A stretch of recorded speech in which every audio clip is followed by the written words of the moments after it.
ጋይስ በአንድ ኳስ ሁለት ቢራ ማለት ይሄ ነው። ተመልከቱማ ይህንን ኳስ ማለት ነው ወደ በረኛው ሊመልስ እንደምትመለከቱ ሲመታ ኳሱ ግን ከበረኛው አልፎ ስቴዲየም ውስጥ ይገባል እንደምታዩት ማለት ነው። በሰዓቱ ይህን ጨዋታ ደግሞ ቢራቸውን እየኮመኮሙ ሲያዩ የነበሩ ደጋፊዎች ኳሱ እንዳጋጣሚ ነጥሮ እንደምታዩት የአንደኛውን ቢራ አስደፋው ማለት ነው። ሁለተኛዋ ደግሞ የነጠረውን ኳስ እመታለሁ ስትል የሁለተኛውን ሰውዬ ቢራ በካልቾ አረላስ በአንድ ኳስ ሁለት ቢራ ማለት ያርስ ጋይስ ተመልከቱ። ደግሞ ይሄንን አርሰናል በቀጣይ የፕሪሚየር ሊግ ጨዋታ ላለበት ማለት ነው እንደዚህ አይነት ተከላካይ የሚያስፈልገው ይመስላችሁ? ምንም አይነት ኳስ አይደለም፣ ምንም አይነት አጥቂ አያልፍ። ተመልከቱ እስኪ ያለው ወኔ ራሱ። አሁን የትኛው አጥቂ ነው ይሄንን ሊያልፈው የሚችለው? እና አርቴታ ይሄን ነገር ዝም ባይለው እንዴት ነው? ምን ታስባላችሁ? ይመቻችሁ ነው ጋይስ። የንቃተ ህሊናና የጆን ፋይት እኛ ብቻ ያየን ነበር የሚመስለኝ። ነገሩ ግን እንደዚህ አይደለም። የነሱ ፍልሚያ እስከ ስፔን ድረስ ሂዶ ነበር።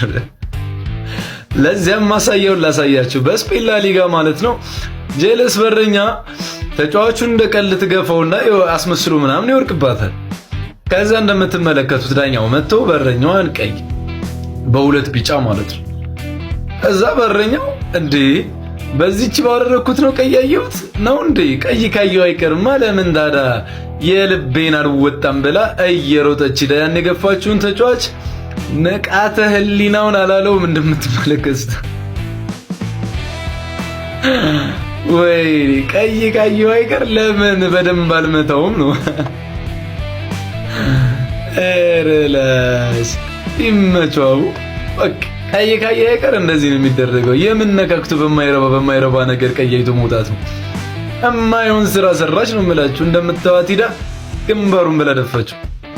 ወይኔ ለማንኛውም ይመቻቸው ጋይስ። አሁን ላይ የወጡ ባለው መረጃ ጆዜ ሞሪኖ የሪያል ማድሪድ አሰልጣኝ ለመሆን ከፍተኛ እድል እንዳለው ነው እየተነገረ የሚገኘው። ፍሎረንቲኖ ፔሬዝ ጆዜ ሞሪኖን የመጀመሪያ ምርጫ እንዳደረጉ ነው የሚነገረው። ሌሎች ያልተስማሙ ሰዎች ቢኖሩም ነገር ግን የሪያል ማድሪዱ አለቃ ፍሎረንቲኖ ፔሬዝ የመጀመሪያ ምርጫው ጆዜ ሞሪኖ እንደሆነ ነው የሚነገረው። ታዲያ ጆዜ ሞሪኖ ከዚህ ቀደም ከ2010 እስከ 2013 ሪያል ማድሪድን ይዘው ነበረ። የላሊጋ ዋንጫ አሸንፈው ነበር።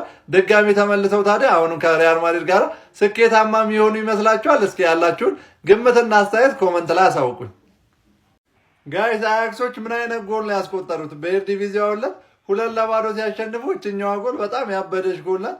ተመልከቱት። ከመሃል ሜዳ ይዞ ነው የሄደው።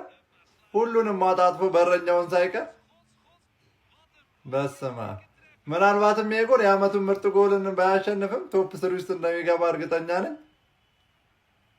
ጎሏ እንዴት ተመለከታችኋት? ጋይስ አሁን ላይ የእግር ኳስ አሰልጣኝ ሆኖ ከፍተኛ ደሞዝ የሚከፈለው አሰልጣኝ ማን ይመስላችኋል? አሁን ላይ የእግር ኳስ አሰልጣኝ ሆኖ ከፍተኛ ደሞዝ የሚከፈለው አሰልጣኝ የአትሌቲኮ ማድሪዱ ዲያጎ ሲሞኔ ነው። ዲያጎ ሲሞኔ እንግዲህ አመታዊ 30 ሚሊዮን ዩሮ ይከፈለዋል። ሁለተኛ ላይ የሚገኘው የቀድሞ የኢንተር ሚላን አሰልጣኝና አሁን ላይ በአረብ ሊግ አልሂላልን እያሰለጠነ የሚገኘው ሲሞኔ ኢንዛጊ ነው። ሲሞኔ ኢንዛጊ 25 ሚሊዮን ዩሮ ይከፈለዋል አመታዊ ክፍያ። ሶስተኛ ላይ የሚገኘው ፔፕ ጋርዲዮላ ነው። ፔፕ ጋርዲዮላ እንግዲህ 24 ሚሊዮን ዩሮ ይከፈለዋል አመታዊ ክፍያ። አራተኛ ላይ የምናገኘው ማይክል አርቴታ ነው። ማይክል አርቴታ 18 ሚሊዮን ዩሮ ይከፈለዋል አመታዊ ክፍያ።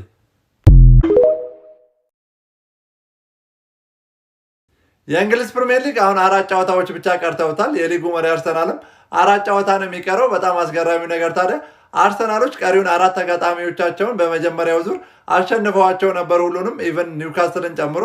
ኒውካስትልን እንግዲህ አሁን 1-0 አሸንፎ ነበር። በመጀመሪያ ዙርም 2-1 አሸንፎ ነበረ። ቀጣዩ ተጋጣሚ አርሰናል ፉልሃም ነው። ፉልሃምን እንግዲህ በመጀመሪያው ዙር ከሜዳቸው ውጪ 1-0 አሸንፎ ነበር። ከፉልሃም ቀጥሎ ዌስትሃምን ነው የሚገጥመው አርሰናል። አርሰናል እንግዲህ ዌስትሃምንም በመጀመሪያው ዙር በሜዳው 2-0 አሸንፎ ነበረ። በርንሌን ይገጥማል ቀጣይ አርሰናል። አርሰናል በመጀመሪያው ዙር በርንሌንም እንደምትመለከቱት 2-0 አሸንፎ ነበረ። የመጨረሻ ጨዋታውን ከክሪስታል ፓላስ ጋር ነው የሚያደርገው ከሜዳው ውጪ።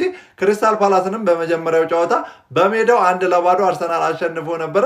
ታዲያ አሁንም እነዚህም ቡድኖች ድጋሚ አሸንፎ የፕሪሚየር ሊጉን ዋንጫ አርሰናል የሚያሸንፍ ይመስላችኋል? እስኪ ግምትና አስተያየታችሁን ኮመንት ላይ አሳውቁኝ።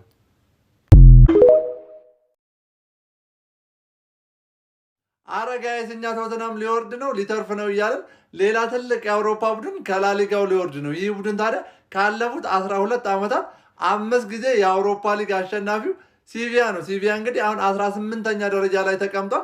ከማዮርካ ጋራ የአንድ ነጥብ ልዩነት አላቸው። ሲቪያ በጣም ከባዱ ነገር ታዲያ ቀሪው ጨዋታዎች በጣም ከባድ መሆናቸው ነው። ቀጣይ ጨዋታው የሚያደርገው ሲቪያ ከሪያል ሶሲዳድ ነው። እንደዚሁም ከሶሲዳድ ቀጥሎ በሜዳው እስፓኞልን ይገጥማል። እስፓኞልን ከገጠመ በኋላ ቪያሪያል ነው የሚገጥመው። ከቪያሪያል በኋላ በሜዳው ሪያል ማድሪድን ይገጥምና የመጨረሻ ጨዋታውን ከሜዳ ውጭ ሴልታ ቪጎን ይገጥማል። ታዲያ ከፕሪሚየር ሊጉ ቶተንሃም ከላሊጋው ደግሞ ሲቪያ ሊወርድ ይሆን? እስኪ ስለ እነዚህ ሁለት ቡድኖች ያላችሁን አስተያየትና ግምት ኮመንት ላይ አሳውቁኝ። ማንቸስተር ዩናይትዶች ዛሬ በሰኞ ብሬንፎርድን ይገጥማሉ። ማንቸስተር ዩናይትዶች በዚህ ዝም ብቻ ለ6ኛ ጊዜ ነው በሰኞ ጨዋታቸውን ሲያደርጉ።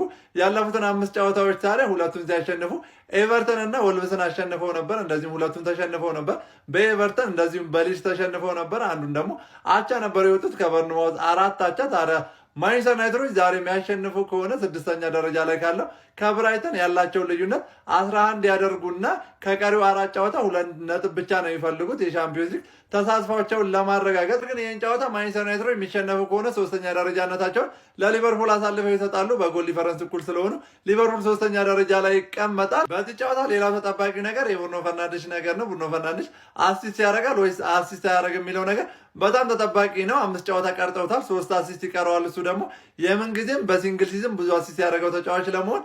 ታዲያ ይህን ጨዋታ ማን የሚያሸንፍ ይመስላችኋል? ግምታችሁን ኮመንት ላይ አሳውቁኝ።